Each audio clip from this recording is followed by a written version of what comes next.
राजस्थान के एक वीरान इलाके में एक हवेली थी, शिवनाथ हवेली। लोग कहते थे कि वहां रात को अजीब सी आवाजें आती हैं, कभी पायल की छन छन, कभी किसी के रोने की। कोई भी गांव वाला उस हवेली के पास नहीं जाता, खासकर अमावस की रात। ये हवेली कभी राजा विक्रम सिंह और रानी देवयानी का महल हुआ करता था, पर 100 साल पहले एक रात में सब खत्म हो गया। किसी को नहीं पता कि उस रात क्या हुआ, बस इतना कि राजा और रानी दोनों गायब हो गए। राहुल एक यूट्यूबर डरावनी जगहों पर जाकर वीडियो बनाने का शौकीन था। उसने सुना कि शिवनाथ हवेली का सच कोई नहीं जानता, तो उसने अपने दोस्त करण और खुशी के साथ वहां जाने का प्लान बनाया। गांव वालों ने रोका, बेटा वहां जाना अपनी मौत को बुलाना है। पर राहुल हंसकर बोला, मौत भी हमारा कंटेंट देखेगी। जब वो हवेली पहुंचे तो शाम ढल रही थी। दरवाजा अपने आप चरमराकर खुल गया, जैसे किसी ने अंदर आने का न्योता दिया हो। दीवारों पर पुराने राजा रानी के चित्र थे, जिनकी आंखें जैसे उनका पीछा कर रही हों। दीवारों पर पुराने राजा रानी के चित्र थे, जिनकी आंखें जैसे उनका पीछा कर रही हों।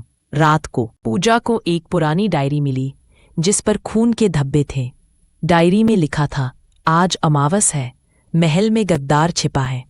अगर हम बचे नहीं तो आने वाला समय हमारा सच जानेगा और बदला लेगा। अब सबको समझ आया कि यहाँ कोई गद्दारी हुई थी, लेकिन किसने? रात के 12 बजे हवेली में तेज हवाएं चलने लगीं। दरवाजे अपने आप बंद हो गए। करण बोला, या ये स्क्रिप्टेड नहीं है ना? राहुल, भाई ये रियल है। अचानक हवेली के बीचों बीच राजा और रानी की आत्माएं दिखाई दी। राजा बोले, हमारे साम्राज्य को हमारे ही सेनापति ने धोखा दिया। उसने हमें मार डाला ताकि वो तख्त पर बैठ सके।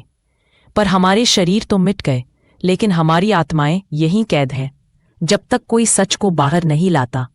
रानी की आंखों में आंसू थे।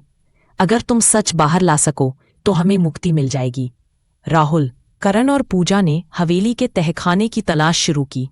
वहां उन्हें एक कंकाल मिला, जिसके हाथ में राजा का मुकुट था।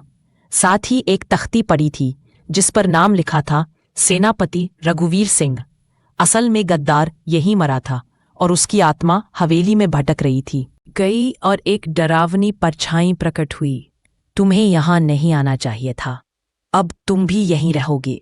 गद्दार की आत्मा ने करण को पकड़ लिया, उसका गला घोंटने लगी। राहुल ने कैमरा उस पर फेंका और पूजा ने पास पड़ी तलवार उठा ली।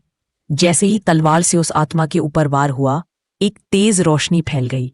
राजा और रानी की आत्माएं मुस्कुराकर बोली, धन्यवाद, अब हम आजाद हैं। हवेली का दरवाजा अपने आप खुल गया और वो तीनों बाहर आ गए। जब राहुल ने घर आकर फुटेज देखी तो आखिरी सीन में उसने खुद को, करण और पूजा को हवेली से बाहर निकलते हुए देखा।